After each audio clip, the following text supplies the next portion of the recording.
হযরত আব্দুল্লাহ ইবনে মাসউদ রাদিয়াল্লাহু তাআলা আনহু বলছেন, মান কানা মুস্তান্নান ফালিয়াস্তান্না বিমান কাদ মা।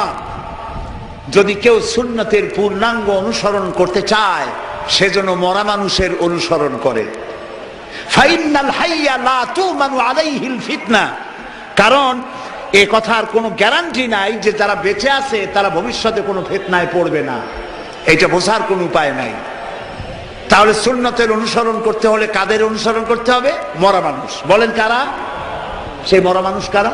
উলাইকা আসহাবু মুহাম্মাদুর রাসূলুল্লাহ সাল্লাল্লাহু আলাইহি ওয়াসাল্লাম। তারা হলেন রাসূলের সাহাবী। সুবহানাল্লাহ বলেন। কানু আফজালু হাদিহিল উম্মাহ। রাসূলুল্লাহ বলছেন, সাহাবীরা হচ্ছেন এই উম্মতের শ্রেষ্ঠ সন্তান। রাসূলের উম্মতের মধ্যে শ্রেষ্ঠ কারা? সাহাবীরা। বলেন কারা? আবার রাহা কুলুবান, তাদের দিলকে আল্লাহ তাআলা পবিত্র করেছেন। ওয়া আমাকাহা ইলমান, আর তাদের ইলমের গভীরতা আল্লাহ দান করেছেন। ওয়া আকাল্লাহা তাকাল্লুফান, আর আল্লাহ তাআলা তাদের কলিজাকে বক্রতা শূন্য করেছেন।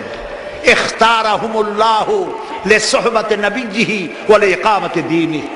আল্লাহ তাআলা নিজেই, সাহাবীরা রাসূলের সাহাবী হইতে পারে নাই, আল্লাহ নিজেই এই লোকগুলিকে বাছাই করেছিলেন রাসূলের সাহাবী হওয়ার জন্য। জোরে বলেন সুবহানাল্লাহ। কেন বাছাই করেছিলেন?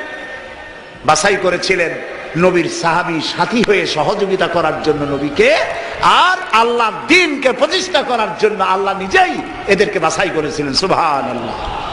সেই জন্য নবী যা করেছেন, সাহাবায়ে কেরাম যা করেছেন, ওইটার অনুসরণের মধ্যেই কল্যাণ, এর বাইরে কোনো কল্যাণ নাই। আমরা কি কথা মনে করতে চাই যে শবে বরাতের মতো এত বড় সওয়াবের কাম, তারপরে মিলাদের মতো এত বড় সওয়াবের কাম, এগুলো আমরা কেন করব না? প্রিয় ভাই, সব করব না এই কারণে, যেহেতু আল্লাহ রসুল তা করেন নাই, সাহাবায়ে কেরাম তা করেন নাই। আমরা ওই কাজ করতেই পারি না যেই কাজের মধ্যে আল্লাহ এবং আল্লাহ রসুল এবং সাহাবায়ে কেরাম, যেটা স্পষ্টভাবে সহিহ হাদিস কর্তৃক প্রমাণিত নয়, আমরা তা করতে পারি না। বলেন করতে পারি না। নামাজ, নামাজ, এই নামাজ আমাদের অনেকেরই নামাজ হয় না। রাসূলুল্লাহ বলেছেন, সাল্লু কামা রাআইতুমুনি উসাল্লি। নামাজ পড়ো সেইভাবে যেভাবে আমাকে নামাজ পড়তে দেখো। এটা শ্রেষ্ঠ ইবাদত। মুরগির দানার মতো খাওয়ার নাম ইবাদত নয়। মুরগির দানা খাওয়া দেখছেন তো? কথা না কইলে বুঝি কি? এই যে ঠক্কর ঠক্কর লাগাইতেই থাকে। সেজদা একটা দিয়া আর একটা দেওয়ার জন্য মোটেও সময় নেই। আরেকটা রুকু দিয়া দাঁড়াবার আগেই সেজদা, সেজদা শেষ হওয়ার আগে আরেকটা সেজদা। নামাজ হয় নাই। তাদিলে আরকান করা, তাদিল মানে বরাবর করা। যতটা সময় রুকুতে ততটা সময় কিয়ামে, যতটা এক সেজদায় ততটা দুই সেজদার মাঝখানে। এটা করতে পারলাম না, নামাজ রসুলের মতো হইল না। আপনার নামাজ হবে না আমি তা বললাম না, আল্লাহ খুব ভালো জানেন নামাজ হবে কিনা। কথা বুঝে আসতেছে? এই নামাজের উপরে চট্টগ্রাম তাফসীরুল কোরআন মাহফিলে প্রায় 2 ঘন্টা নামাজের উপরে আলোচনা করেছিলাম। আলহামদুলিল্লাহ, লোকেরা প্রাণ ভরে শুনেছে। আবার যদি এখানে শোনাবার সুযোগ হয় শোনাবো। এই ব্যাপারে একটি কিতাব আছে, নাম বলবো?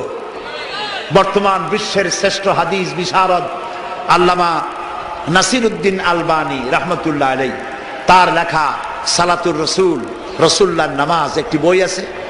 এই বইটি আমি পড়ার জন্য সকলকে অনুরোধ করি। সহিহ হাদিস দিয়ে বইটি লেখা। নামাজ যদি না হলো কোন ইবাদত কবুল হবে না। প্রথমে কিয়ামতে প্রথমে কি প্রশ্ন হবে? বলেন সবাই।